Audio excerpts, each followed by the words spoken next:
Guys hello guys, welcome back to the channel. तो आज मैं आपको दिखाने वाला हूँ ओबीसी से रिलेटेड। जैसा कि मैं हमेशा से वीडियो बनाता रहा हूँ कि जो गवर्नमेंट एम्प्लॉयज़ होते हैं उनकी क्लास ऑफ सर्विस देखी जाती है, ना कि जो सैलरीड इनकम देखी जाती है। ये यूपीएससी ईएससी का फॉर्म फिल किया जा रहा है। यहाँ पर ओबीसी जो है एनेक्सर यहाँ पर दिया हुआ है। तो इसको जब हम यहाँ पर आई हेयर बाय अंडरस्टूड पे क्लिक करने के बाद आते हैं तो यहाँ प्रोफार्मा ऑफ ओबीसी दिया हुआ है। तो यहाँ पर देख सकते हैं आप कि यहाँ पर सारी डिटेल्स कैसे यहाँ पर भरी जाती है। हालांकि ये बहुत इरिटेटिंग है, ये इन्फॉर्मेशन सब इतनी ज़्यादा डिटेल मांगी हुई है कि इंसान या तो ओबीसी रिजर्वेशन छोड़ करके जनरल से फॉर्म भर देगा। लेकिन इतना ज़्यादा यहाँ पर आप देख सकते हैं कि सब कुछ भरने के बाद यहाँ पर आईटीआर भी अपलोड करवा रहे हैं वो। तो थोड़ा सा अब ओबीसी रिजर्वेशन लेना थोड़ा सा हेक्टिक होता जा रहा है दिन पे दिन, कि आपसे इतनी ज़्यादा डिटेल्ड इन्फॉर्मेशन, और वो भी फॉर्म भरते टाइम कि बंदा अप्लाई कर रहा है जस्ट उस टाइम पर आप कितनी ज़्यादा इन्फॉर्मेशन मांग रहे हो उससे। खैर, हालांकि मैं दिखा देता हूँ फिर भी। तो यहाँ पर देख सकते हैं कि फादर की जो है date of birth, PAN number वगैरह मांगा जाएगा। उसके बाद यहाँ पर आते हैं तो यहाँ ये बोल रहा है वेदर योर फादर इज़ और वॉज इन सर्विस। तो या तो पहले थे या अभी भी हैं सर्विस में, तो उसके हिसाब से आप कर सकते हैं, तो यस आएगा। फिर उसके बाद यहाँ पर देख सकते हैं कि यहाँ पर जो है पूछा जा रहा है कि कौन से गवर्नमेंट में थे, तो सेंट्रल गवर्नमेंट में तो सेंट्रल कर दिया। फिर उसके बाद यहाँ पर प्लीज़ फिल फुल नेम, ये सब जहाँ पर थे। अब यहाँ पर आता है इंपॉर्टेंट पार्ट, ये देखिए, the group of post viz group A B C D to which he was appointed as direct recruitment and in the year of recruitment.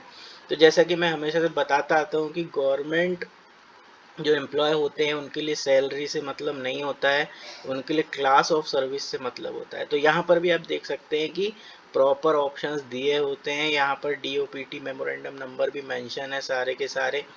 तो यहाँ पर देख सकते हैं। तो अगर आप गवर्नमेंट एम्प्लॉयज़ के बच्चे हैं, सर्टेन कंडीशन से जो मैंने यूट्यूब पे वीडियो बना के रखे हुए हैं, तो अगर आप उन क्लास ऑफ सर्विस से एक्सक्लूडेड है जो कि कॉन्स्टिट्यूशनल पोस्ट है एक्चुअली, तो अगर अदर देन कॉन्स्टिट्यूशनल पोस्ट पर अगर आपके पेरेंट्स डायरेक्ट रिक्रूट नहीं हुए हैं, तो आप सब ओबीसी नॉन क्रीमिलियर है।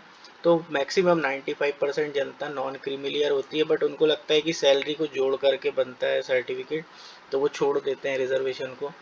चलिए हालांकि आगे और देख लेते हैं। तो यहाँ पर ये सब पूछा गया है कि इफ़ फादर एज रिटायर्ड हैं अगर, तो फिर अभी कहीं एम्प्लॉयमेंट कर रहे हैं क्या, तो जहाँ पर थे उसकी डिटेल मांगी गई है। फिर और भी चीज़, उसके बाद यहाँ पर फादर, बहुत सारे लोगों को रहता है कि फादर का मदर का नहीं लगता है क्या, तो मदर का भी लगता है। तो यहाँ देख सकते हैं कि प्रोफेशन ऑफ मदर भी पूछा गया है क्या है। फिर यहाँ पर भी ये सर्विस में है तो यहाँ यस करो। जो भी गवर्नमेंट में है यहाँ पर, सेंट्रल या स्टेट, तो यहाँ पर वो सेलेक्ट करो। फिर इनका भी यहाँ पर क्लास ऑफ सर्विस पूछा गया है, group of post viz A B C D, तो यहाँ पर ये भी पूछा गया है। तो यहाँ देख सकते हैं पोस्ट जो मेंशन है। तो कहने, ये सब बताने का, वीडियो बनाने का यही मकसद है कि यहाँ पर आपको एक, मेरे को एक सही एग्जांपल मिल गया बताने के लिए कि जो है गवर्नमेंट एम्प्लॉयज़ को क्लास ऑफ सर्विस से आइडेंटिफाई किया जाता है, ना कि सैलरी से। तो यहाँ पर देख सकते हैं अदर डिटेल्स भी है। फिर यहाँ पर आईटीआर इंफॉर्मेशन है यहाँ पर। तो ITR just for knowing them कि क्या है आईटीआर, रिकॉर्ड फाइल करते थे या नहीं, तो यहाँ पर जस्ट फिल कर देना है, इसका उस सर्टिफिकेट से कोई लेना देना नहीं है। फिर यहाँ पर आईटीआर अपलोड भी करवा ले रहे हैं अंडरटेकिंग लेकर के। फिर इनकम फ्रॉम एग्रीकल्चर देख लो, यहाँ पर पूछा गया है, ये तो मदर का है। इनकम फ्रॉम एग्रीकल्चर भी आएगा, एक सेकेंड आया होगा, ये है। तो यहाँ देख सकते हैं कि इनकम फ्रॉम एग्रीकल्चर यहाँ लिखा हुआ है, वो भी इरिगेटेड लैंड होना चाहिए। तो मेरे पास नहीं है तो मैंने नो कर दिया, तो यह चला गया है। अदरवाइज यहाँ पर अगर यस करेंगे तो यहाँ पर देख सकते हैं कि वो सब चीज़ें पूछ रहे हैं कि area of irrigated land owned by father या मदर। तो एक बड़ा डाउट और क्लियर होता है यहाँ की, जो ओबीसी जो रिजर्वेशन है is on the basis of status of parents, ना कि उस पर्टिकुलर इंडिविजुअल के लिए, ना कि उसके हस्बैंड या वाइफ पर। तो ओनली एंड ओनली ऑन कि पेरेंट्स के स्टेटस पर ही ओबीसी रिजर्वेशन रिलाई करता है टोटल। तो ये भी है कि यहाँ पर आपको क्लियर होती है चीज़। तो यहाँ देख सकते हैं। फिर उसके बाद ये बोल रहा है अपलोड मर्ज करो मम्मी पापा की जो है आईटीआर, उसको अपलोड करो। तो ये सब डिटेल है। यूपीएससी बहुत ही ज़्यादा हेक्टिक काम कर रहा है कि एक कैंडिडेट बस जस्ट अपीयर हो रहा है तो उससे इतनी डिटेल्स, जबकि अगर डीवी के टाइम पर आप कर लो ये सब चीज़ें कि अगर बंदा बोल रहा है तो लेके आएगा, बट नहीं, अभी परेशान करना है पूरा। 1 डेढ़ साल की प्रोसेस होती है टोटल।